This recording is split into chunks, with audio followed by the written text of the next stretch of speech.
ಕಾಂಗ್ರೆಸ್ ಸರ್ಕಾರದ ವಿರುದ್ಧ ಬಿಜೆಪಿ ಪ್ರತಿಭಟನೆಯನ್ನ ಮಾಡ್ತಾ ಇದೆ. ರಾಜ್ಯಾಧ್ಯಕ್ಷ ಅದೇ ರೀತಿಯಾಗಿ ವಿಪಕ್ಷ ನಾಯಕನ ನೇತೃತ್ವದಲ್ಲಿ ಧರಣಿಯನ್ನ ಕೂತಿದೆ. ಫ್ರೀಡಂ ಪಾರ್ಕ್ ಬಳಿ ಈ ಒಂದು ಹೋರಾಟ ನಡೀತಾ ಇರುವಂತದ್ದು.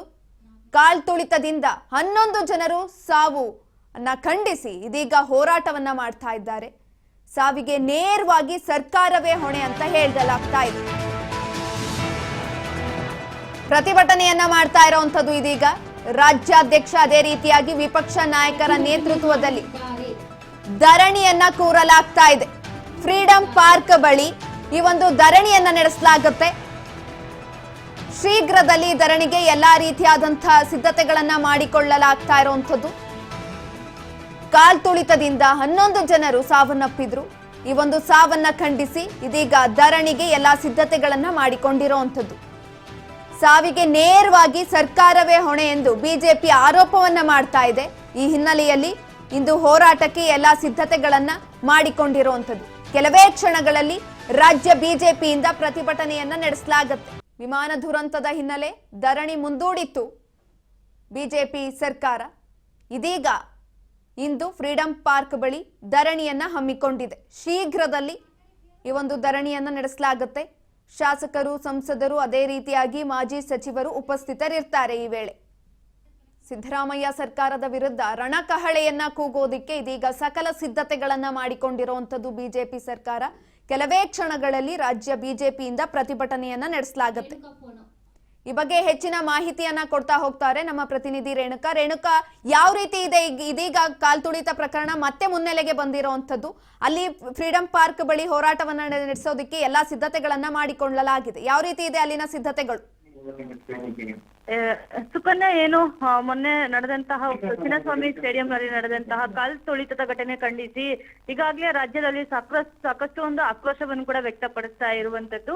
ಸಾರ್ವಜನಿಕರು ಸೇರಿದಂತೆ ಬಿಜೆಪಿ ಮತ್ತೆ ಜೆಡಿಎಸ್ ನಾಯಕರುಗಳು ಕೂಡ ಸದ್ಯ ಸರ್ಕಾರದ ಈ ಒಂದು ನಡೆಯ ವಿರುದ್ಧ ಸಾಕಷ್ಟು ಒಂದು ಆಕ್ರೋಶವನ್ನು ಕೂಡ ಹೊರಹಾಕ್ತಾ ಇರುವಂತದ್ದು. ಜೊತೆಗೆ ಒಂದಿಷ್ಟು ಕಡೆ ಪ್ರತಿಭಟನೆಯನ್ನು ಕೂಡ ಮಾಡಿರುವಂತದ್ದು. ಮೊನ್ನೆಯಷ್ಟೇ ಸರ್ಕಾರದ ವಿರುದ್ಧ ಯಾರು ಸಿಎಂ ಸಿದ್ದರಾಮಯ್ಯ ಮತ್ತೆ ಡಿಸಿಎಂ ಡಿಕೆ ಶಿವಕುಮಾರ್ ಮತ್ತೆ ಗೃಹ ಸಚಿವರಾದಂತಹ ಪರಮೇಶ್ವರ್ ಅವರು ಈ ಒಂದು ಘಟನೆಗೆ ನೇರ ಹೊಣೆಯಾಗಿದ್ದಾರೆ. ಅವರು ರಾಜೀನಾಮೆ ಕೊಡ್ಲೇಬೇಕು ಅಂತಕ್ಕಂಥ ಆಗ್ರಹವನ್ನು ಕೂಡ ಈಗಾಗಲೇ ರಾಜ್ಯಾಧ್ಯಕ್ಷರಾದಂತಹ ವಿಜಯೇಂದ್ರ ಆರ್ ಅಶೋಕ್ ಸೇರಿದಂತೆ ಬಿಜೆಪಿಯ ಒಂದಿಷ್ಟು ನಾಯಕರುಗಳು ಕೂಡ ಸಾಕಷ್ಟು ಒಂದು ಒತ್ತಾಯವನ್ನು ಕೂಡ ಮಾಡಿದ್ರು. ಅದಾದ ನಂತರ ಕಳೆದ ವಾರವಷ್ಟೇ ಉಗ್ರವಾದ ಹೋರಾಟವನ್ನು ಕೂಡ ಮಾಡಬೇಕು ಸರ್ಕಾರದ ವಿರುದ್ಧ ಅಂತಕ್ಕಂಥ ನಿರ್ಧಾರವನ್ನು ಕೂಡ ತೆಗೆದುಕೊಂಡಿದ್ರು. ಒಂದಿಷ್ಟು ಏನು ಅಹಮದಾಬಾದ್ ನಲ್ಲಿ ವಿಮಾನ ಪತನ ಹಿನ್ನೆಲೆಯಲ್ಲಿ ಈ ಒಂದು ಪ್ರತಿಭಟನೆ ಕೂಡ ಮುಂದೂಡಲಾಗಿದೆ. ಈಗ ಇಂದು ಫ್ರೀಡಂ ಪಾರ್ಕ್ ನ ಒಂದು ಮುಂಭಾಗದ ಫ್ರೀಡಂ ಪಾರ್ಕ್ ನಲ್ಲೂ ಕೂಡ ಈ ಒಂದು ಬೃಹತ್ತಾದ ಪ್ರತಿಭಟನೆ ಕೂಡ ಸದ್ಯ ನಡೀತಾ ಇರುವಂತದ್ದು.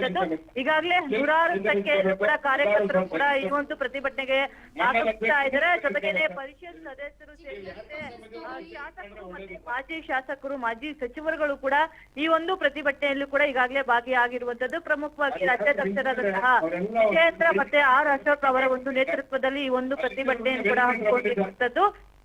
ಕಮಿಷನರ್ ಅವರು ಈ ಒಂದು ಕಾರ್ಯಕ್ರಮ ಬೇಡ ಅಂತ ಹೇಳಿದ್ರು ಕೂಡ ಸರ್ಕಾರ ತಮ್ಮ ಒಂದು ವೈಯಕ್ತಿಕ ಹಿತಾಸಕ್ತಿಗಾಗಿ ಈ ಕಾರ್ಯಕ್ರಮವನ್ನು ಆಯೋಜನೆ ಮಾಡಿ ಯಾವುದೇ ರೀತಿಯಾದಂತಹ ಮೂಲ ಸೌಲಭ್ಯಗಳನ್ನು ಒದಗಿಸಿದೆ, ಈ ರೀತಿಯಾದಂತಹ ಅನಾಹುತಕ್ಕೆ ನೇರ ಕಾರಣವಾಗಿದೆ ಅಂತಕ್ಕಂತ ವಿಚಾರವನ್ನು ಕೂಡ ಮುಂದಿಟ್ಕೊಂಡು ಸದ್ಯ ಸರ್ಕಾರದ ವಿರುದ್ಧ ಹೋರಾಟ ಮಾಡ್ತಾ ಇರುವಂತದ್ದು. ಈ ಒಂದು ಪ್ರತಿಭಟನೆಯ ಬಳಿಕ ವಿಧಾನಸೌಧವನ್ನು ಕೂಡ ಮುತ್ತಿಗೆ ಹಾಕ್ಬೇಕು ಅಂತಕ್ಕಂಥ ನಿರ್ಧಾರವನ್ನು ಕೂಡ ಈಗಾಗಲೇ ತೆಗೆದುಕೊಂಡಿರುವಂತದ್ದು. ಮೊನ್ನೆಯಷ್ಟೇ ವಿಧಾನಸೌಧದ ಗಾಂಧಿ ಒಂದು ಪ್ರತಿಮೆ ಎದುರು ಕೂಡ ಈಗಾಗಲೇ ಒಂದು ಹಂತದ ಪ್ರತಿಭಟನೆಯನ್ನು ಕೂಡ ಬಿಜೆಪಿ ಅವರು ಮಾಡಿದ್ರು.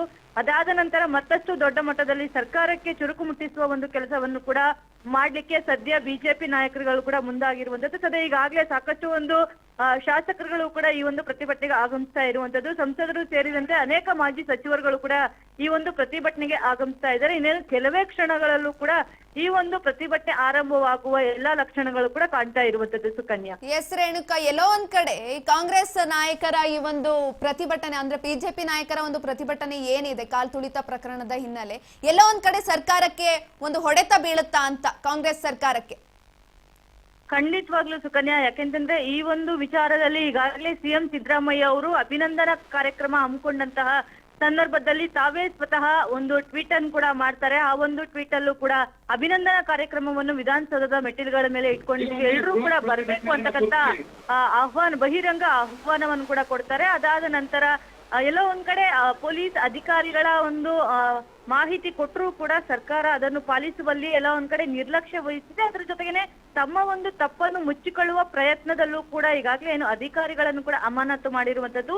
ಈ ಒಂದು ವಿಚಾರಕ್ಕೂ ಕೂಡ ಈಗಾಗಲೇ ಸರ್ಕಾರಕ್ಕೂ ಕೂಡ ಸಾಕಷ್ಟು ಮುಜುಗರವೂ ಕೂಡ ಉಂಟಾಗಿರುವಂತದ್ದು. ಕೇವಲ ರಾಜಕೀಯ ವಲಯದಲ್ಲಷ್ಟೇ ಅಲ್ಲ, ಸಾರ್ವಜನಿಕ ವಲಯದಲ್ಲೂ ಕೂಡ ಅಧಿಕಾರಿಗಳ ಅಮಾನತಿನ ವಿಚಾರಕ್ಕೆ ಸಾಕಷ್ಟು ಒಂದು ಆಕ್ರೋಶವೂ ಕೂಡ ಈಗಾಗಲೇ ಹೊರಹಾಕ್ತಾ ಇರುವಂತದ್ದು.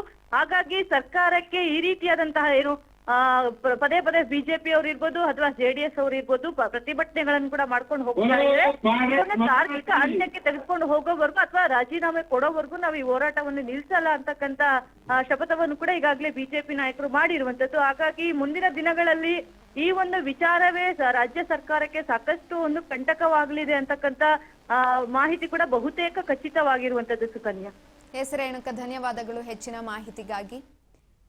ಏನು ಕಾಲ್ತುಳಿತ ಪ್ರಕರಣ ನಡೀತು, ಈ ಪ್ರಕರಣಕ್ಕೆ ಸಂಬಂಧಪಟ್ಟಂತೆ ಇದೀಗ ಧರಣಿಯನ್ನ ಕೂರೋದಿಕ್ಕೆ ಎಲ್ಲಾ ಸಿದ್ಧತೆಗಳನ್ನ ನಡೆಸಲಾಗಿದೆ. ಒಟ್ಟಾರೆಯಾಗಿ ಹಿಂದೆ ಕೂಡ ಧರಣಿಗೆ ಕೂರೋದಿಕ್ಕೆ ಅಂತ, ಹೋರಾಟ ಮಾಡೋದಿಕ್ಕೆ ಅಂತ ಎಲ್ಲಾ ರೀತಿಯಾದಂತ ಸಿದ್ಧತೆಗಳನ್ನ ಮಾಡಿಕೊಳ್ಳಲಾಗಿತ್ತು. ಆದ್ರೆ ಯಾವಾಗ ವಿಮಾನ ಪತನವಾಯಿತು ಆ ಸಂದರ್ಭದಲ್ಲಿ ಈಗ ಹೋರಾಟ ನಡೆಸೋದು ಅಷ್ಟು ಸೂಕ್ತವಲ್ಲ ಅಂತ ನಿರ್ಧಾರವನ್ನ ತೆಗೆದುಕೊಂಡು ಮುಂದೂಡಲಾಗಿತ್ತು. ಇದೀಗ ಇಂದು ಈ ಹೋರಾಟಕ್ಕೆ ಎಲ್ಲಾ ರೀತಿಯಾದಂತ ಸಿದ್ಧತೆಗಳನ್ನ ಮಾಡಿಕೊಳ್ಳಲಾಗಿರುವಂತದ್ದು. ಫ್ರೀಡಂ ಪಾರ್ಕ್ ಬಳಿ ಈ ಹೋರಾಟ ನಡೆಯುತ್ತೆ. ಒಟ್ಟಾರೆಯಾಗಿ ಕಾಲ್ತುಳಿತದಲ್ಲಿ 11 ಜನರು ಸಾವನ್ನಪ್ಪಿದ್ರು. ಎಲ್ಲವುದನ್ನು ಖಂಡಿಸಿ ಇಂದು ಬಿಜೆಪಿ ಸರ್ಕಾರ ಹಾಗೂ ಜೆಡಿಎಸ್ ಸರ್ಕಾರದಿಂದ ಹೋರಾಟವನ್ನ ಹಮ್ಮಿಕೊಳ್ಳಲಾಗಿದೆ.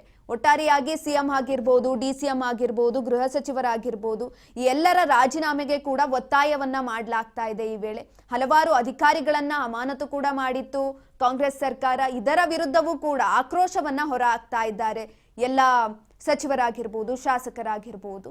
ಒಟ್ಟಾರೆಯಾಗಿ ಇಂದು ಏನು ಪ್ರತಿಭಟನೆ ನಡೆಯುತ್ತೆ, ಈ ಪ್ರತಿಭಟನೆ ಕೆಲವೇ ಕ್ಷಣಗಳಲ್ಲಿ ನಡೆಯುವಂಥದ್ದು. ಈ ಪ್ರತಿಭಟನೆಯಲ್ಲಿ ಏನೇನೆಲ್ಲ ಆಗುತ್ತೆ, ಯಾವ ಸರ್ಕಾರದ ವಿರುದ್ಧ ಯಾವೆಲ್ಲ ಕೂಗುಗಳನ್ನ ಮೊಳಗಿಸ್ತಾರೆ ಬಿಜೆಪಿ ನಾಯಕರು, ಇದೆಲ್ಲವನ್ನ ನಾವು ಕಾಯ್ದು ನೋಡ್ಬೇಕಾಗತ್ತೆ.